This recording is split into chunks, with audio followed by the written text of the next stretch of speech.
Hey Trojan Nation, I am joined by head esports coach Andy Roland today. Today we're going to be breaking down some great Valorant highlights. Our Valorant team has still gone undefeated in the CCL season this year, which is super exciting.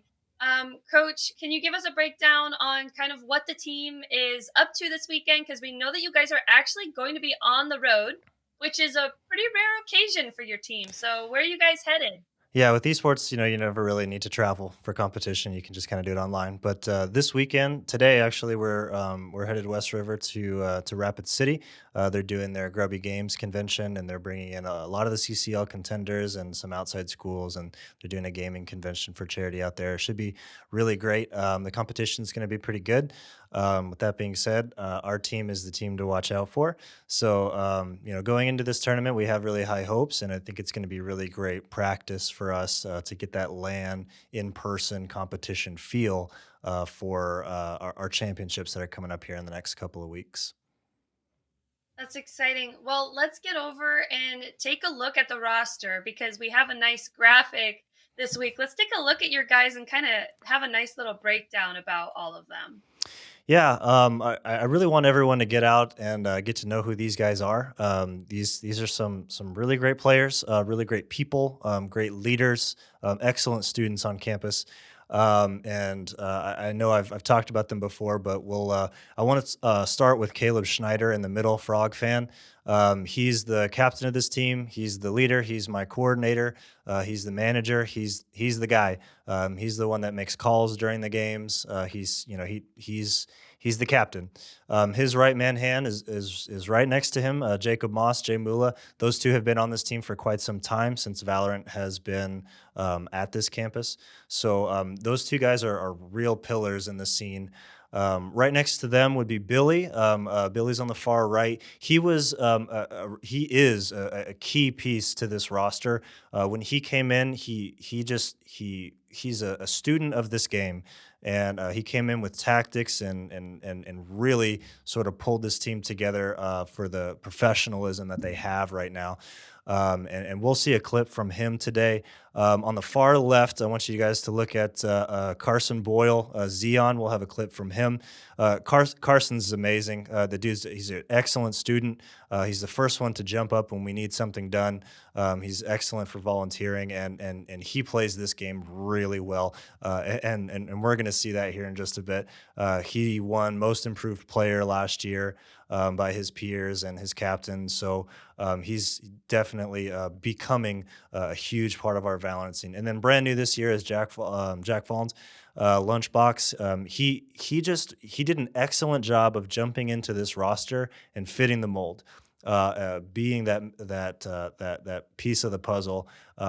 He communicates really well with these guys, and it's not easy to do. It's not easy to jump onto a veteran roster like this, and to be able to communicate at the intellectual level that these guys can, to play the game the way that these guys can at a high level. So he did an excellent job of stepping up and stepping into those shoes and communicating with these guys and becoming a real big part of this roster. So I think the first one we have up will be from Xeon Carson Boyle there. The clip that we're gonna take a look at. Well, let's get over there and let's take a look at it. Billy, good for one. Is he good for another? He is, and Billy gets another ace, ladies and gentlemen. Beautiful. Beautiful. So Billy, this one good here for is one. Is he good for another? Billy. He is, and Billy gets another. Yeah, so we'll start with Billy. That was the guy on the far right from the roster. There's a lot of really important things in this clip. One is the round before those two kills was set 12-11, and it's a race to 13, a win by 2. So we were in a situation to win the game right here. Billy himself was in a 1v2, so it was him versus two people to win the game essentially. And what we saw was him getting two quick kills playing that corner really well, being really disciplined, not swinging wide. And he was able to get those kills because he was patient, because he was disciplined enough. His crosshair was in the right place. You can just see all of the conditioning and tactics that make something like that possible. It looks easy because they just swung out and he killed him, but the hardest things to do look the easiest for most sports. So I think that's definitely something I want to highlight is being in a 1v2 situation to win the game isn't easy to be in. Those are the situations that this game produces all the time. The anxiety of having to win the round when favor isn't on your side and things like that. So I think this clip really highlights how cool Billy can be under pressure, and knowing that he's been in those situations. To stay calm too, to stay calm when like you were saying, to stay calm when that there's more people on the opposite team versus you. Yeah, Because you don't see that a lot of the times in other sports. Yeah, and the confidence of saying all I need to do is kill one and it's a 1v1, and then as they both swing, just stay calm, stay collected, keep your crosshair in the right place, and that's what he's able to do, and that's what he brings to the table is that mentality, the calm consistency of it, and that's what makes really everybody on this roster so good, is that they've been in these situations, they know what it feels like, and they know that they can do it. For sure. Well, I'm excited about this next clip. This clip has a lot of hype around it. This one will be from Xeon, I believe. So Carson Boyle, correct? Correct. Let's take a look at this next great and fun clip. Xeon, and he's going to switch to it. We're going to see some Xeon Judge here. Guaranteed good for one. I've seen this man do some work. This is a prime opportunity for Xeon. He's good for one. He's good for two. He's good for three. Xeon going huge. Pudding's going to finally put him down, but Jay Mula's going to put the nail in the coffin. Billy now with the flank. They don't quite know where he's at, but he's just going to spray down. Rice Pudding living so far, but it's a tough order. 50 HP to his name. He's running into 3 players on DSU. Xeon going huge with the Judge. I cannot believe which. Yeah, very, very cool clip. So you can see there at the top that Xeon just immediately took out like 3 players, which is it's tremendous. Like that alone can win the round for you. So it's stuff like that our guys can do, that it's just so hard to defend against. He's disciplined enough to drop his gun and realize that he's in a short range situation here with a shotgun, and he's just patient. He's just waiting for these guys to make their mistake because he's in a position right now, and they didn't even see him. And for him to swing across and grab 3 kills there is incredible. You need to stay disciplined and check your corners in this game, and for him to be hiding and grabbing 3 quick kills right there, that alone wins us the round. The rest of the guys can clean up the squad after that. So that's what he does. That's what Xeon does. He brings firepower like that.